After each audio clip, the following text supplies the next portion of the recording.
estudante, tudo bem? Que bom que vocês estão comigo de novo para mais uma aula aqui no Se Ligue na Educação. Hoje, Ciências da Natureza, né? Espero que estejam bem na casa de vocês, aí com o caderno, com o pet na mão, né? Sejam bem-vindos aí. Bem, a aula de hoje é uma aula do 9º ano, Ensino Fundamental, referente ao PET 3, semana 2, tá? Uma aula aí denominada Núcleo Celular 2, que a gente já começou a estudar o núcleo celular na aula passada. Vamos dar continuidade ao nosso estudo, ok? Então, na aula de hoje, nós iremos compreender a composição do núcleo celular e identificar a presença de material genético, que é o DNA e o RNA. Lembrando aí que o DNA, né, é uma molécula importantíssima aí nas células, né, que ela controla toda a atividade celular. O DNA possui a receita, vamos dizer assim, de forma simplificada, para o funcionamento de uma célula. Toda vez que uma célula se divide, essa receita também deve ser passada para as células filhas, né? No momento da mitose, da meiose, que vão formar uma nova célula, você tem que passar esse DNA para essas células filhas, tá? Então, essa imagem aqui está mostrando, olha, uma célula se dividindo e a gente consegue perceber esses pontinhos rosas, tá?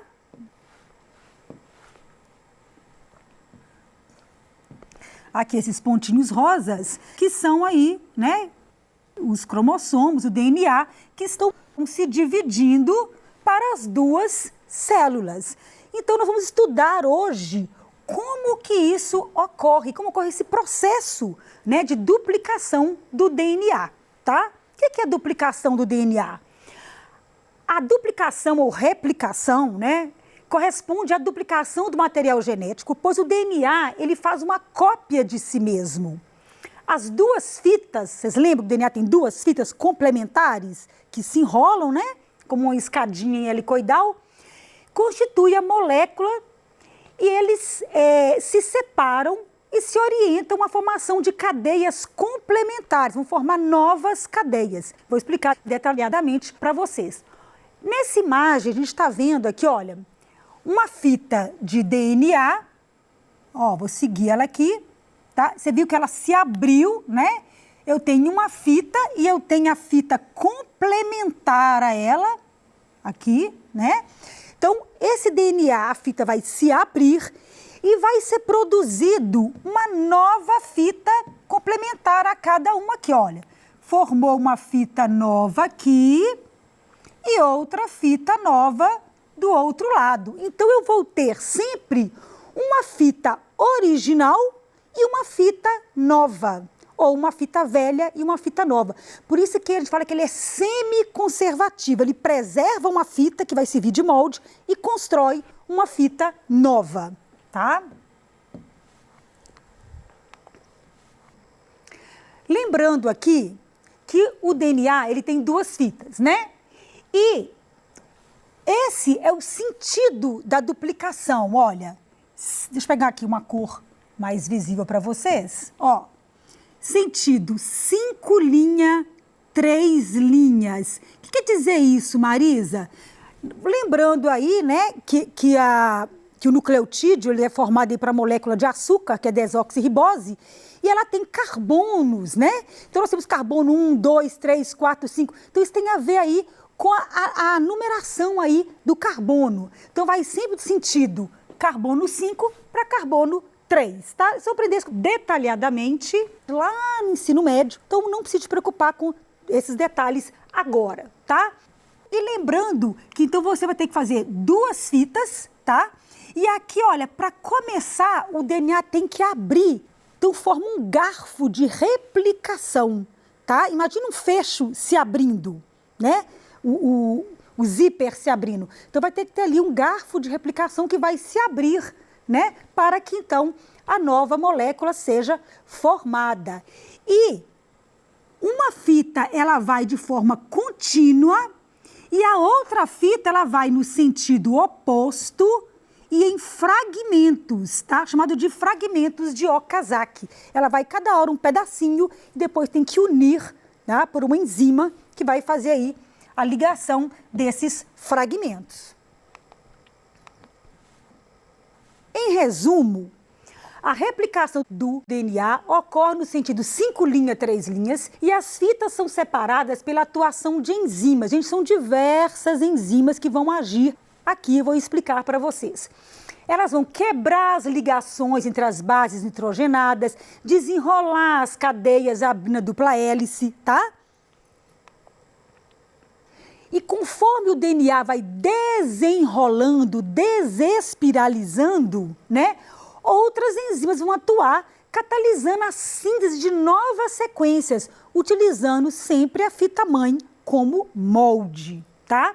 Cada fita criada se une a uma fita original do DNA.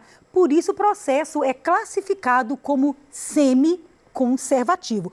Eu gosto de colocar essas informações, porque depois vocês podem acessar essa aula e ler, né? Ler e vai estar explicado para vocês. Por isso que eu coloco um pouco de texto, tá, gente?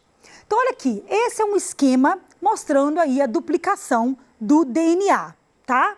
Vocês vão perceber que eu tenho duas fitas, né? Essa fita aqui e a fita de cima, tá? O DNA tem que se abrir, então eu tenho uma enzima aqui, ó. Vou circular ela aqui, que ela já tá de verdinho, que chama helicase. Essa enzima vai aí na forquilha de replicação e vai abrindo o DNA. Você imaginou se eu pegar uma corda dupla enrolada, se eu abrir, ela vai apertar na frente, não vai? Então eu tenho uma outra enzima que é a topoisomerase, que ela evita que esse DNA enrole demais lá na ponta, tá? Então ela dá aí um equilíbrio aí para que o DNA fique numa conformação ideal. Então, essa enzima vai abrir, né? Tá, e aí eu tenho que acrescentar nucleotídeos. Lembra dos nucleotídeos? Que é um grupo fosfato ligado a um açúcar e uma base, que é a TCG. Esses nucleotídeos têm que ir chegando e se ligando para formar uma fita nova. Olha, um nucleotídeo aqui se ligando, ó, outro. Mas para começar essa ligação, como é que a enzima, que chama DNA polimerase, né? Que é uma enzima que vai acrescentar esses nucleotídeos. Ela tem que ter onde é que ela vai iniciar? Tem que ter um códon iniciador, chamado de primer, tá?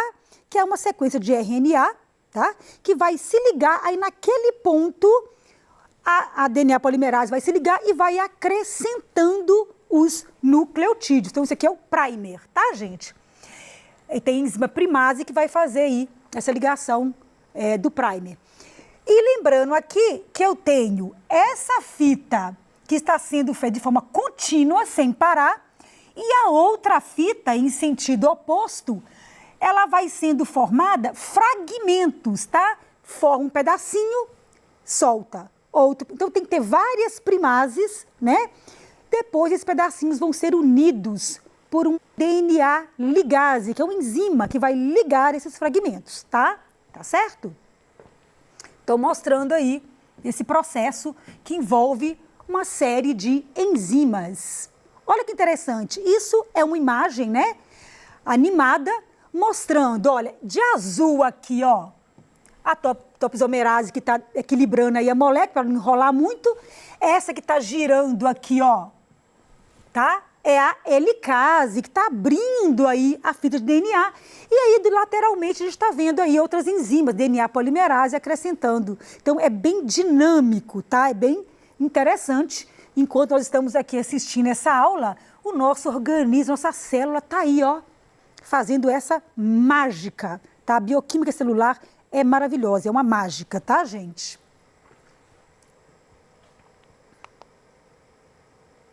Ok. O DNA, lembrando que ele sofre duplicação, por quê? Porque se eu estou fazendo duas células novas, imagina que eu tenho 46 DNAs. Eu vou fazer duas novas células também com 46. Então, eu não consigo tirar o meu DNA e passar para outra, né? Imagina como se eu fosse a célula. Então, ela tem que duplicar, ela vai para 92 e aí sim vai dividir 46 para uma, 46 para a outra, tá? Por isso que tem que haver aí essa duplicação do material genético. Agora, vamos lá. O que é transcrição do DNA? Eu já falei para vocês que o DNA é uma molécula que tem a receita, né, de proteínas.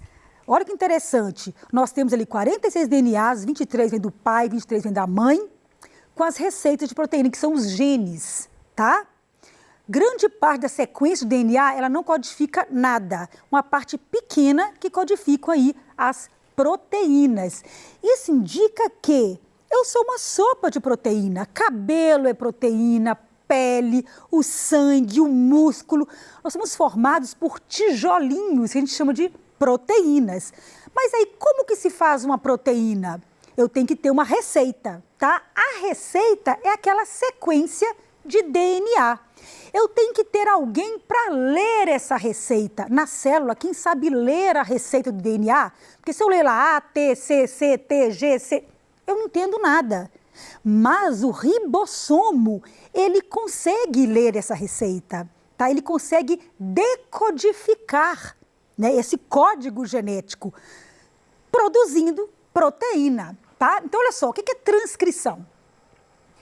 É a primeira etapa da expressão do gene. Envolve a cópia da sequência de DNA de um gene para produzir uma molécula de RNA.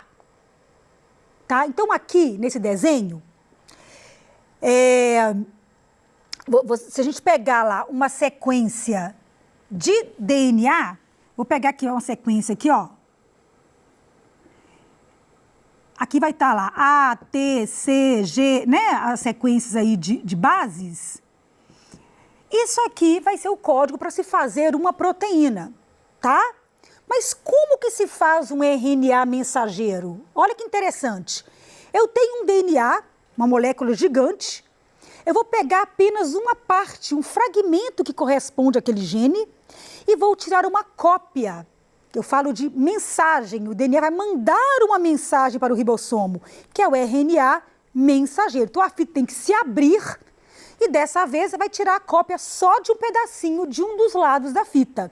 E esse RNA que vai ser produzido vai sair do núcleo e vai para o citoplasma, tá? Para o ribossomo fazer a leitura.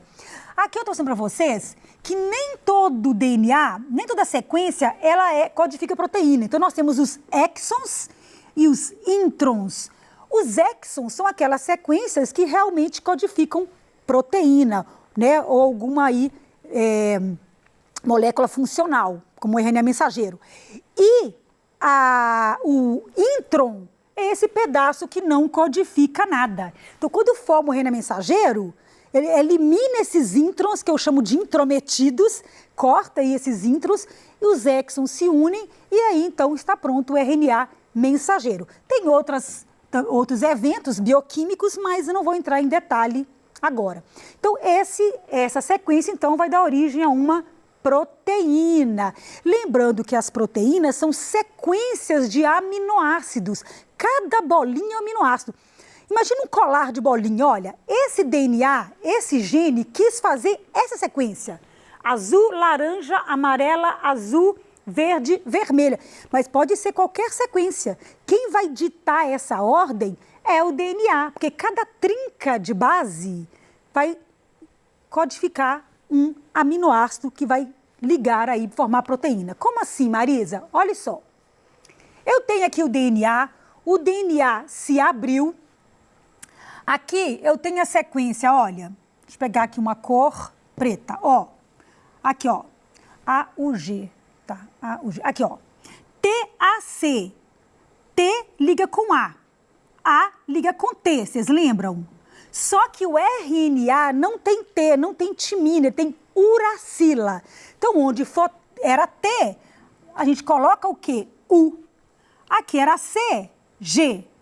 T, A, U, G, C, A, U, G, C, C, G, A, U, T, A, T, A. Então, essa aqui foi então a minha sequência de RNA mensageiro, trocando o T pelo U. Esse RNA mensageiro, ele vai sair do núcleo e vai em direção ao citoplasma. Vai encontrar um ribossomo que pode estar ligado ao retículo plasmático rugoso, formando uma proteína de exportação que vai sair da célula, ou no ribossomo livre no citoplasma, que vai formar uma proteína interna, tá? Olha que interessante. Então, isso chama transcrição. O que é a tradução? Traduzir não é ler, não é entender, interpretar? Olha só, olha que interessante. O G, o ribossomo entendeu que é para colocar o aminoácido metionina. Sempre começa com a metionina, tá? O C, aminoácido isoleucina. O CG, serina. Quer dizer, se fosse o contrário, se fosse o CG ao C e ao G, seria o contrário, seria serina, isoleucina, metionina. Então, essa ordem aqui, ela explica qual que vai ser a ordem dos aminoácidos. E tem um código de stop, que é de parada, tá? Que aí para aí a síntese da proteína. Então, nós temos aqui a síntese de proteína, chamada de transcrição DNA para RNA e tradução de RNA, fazendo, então, a proteína.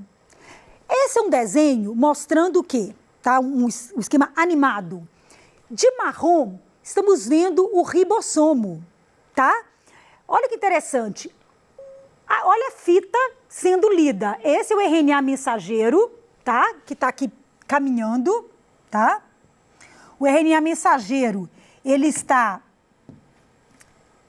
passando, aqui vou dar uma marca nele de azul, que vai estar caminhando, tá vendo?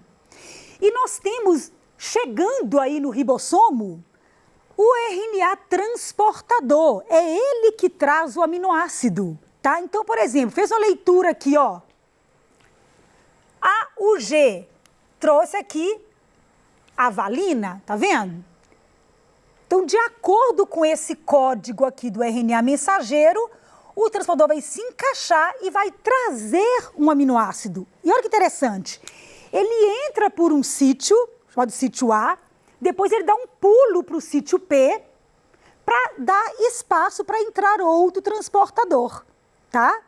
Na hora que ele passa para o sítio P, ele entrega o aminoácido para aquele que está chegando. Então, olha que interessante.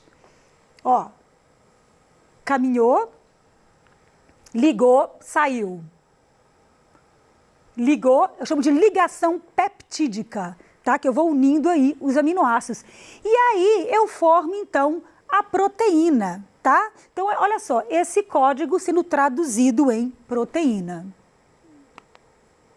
Aqui uma visão que não está dinâmica, mas para você entender aqui, ó, subunidade menor do ribossomo, subunidade maior, o RNA mensageiro, o códon, que são essas cada 3 pares de base é um códon. Nele vai se ligar um RNA transportador, trazendo um aminoácido.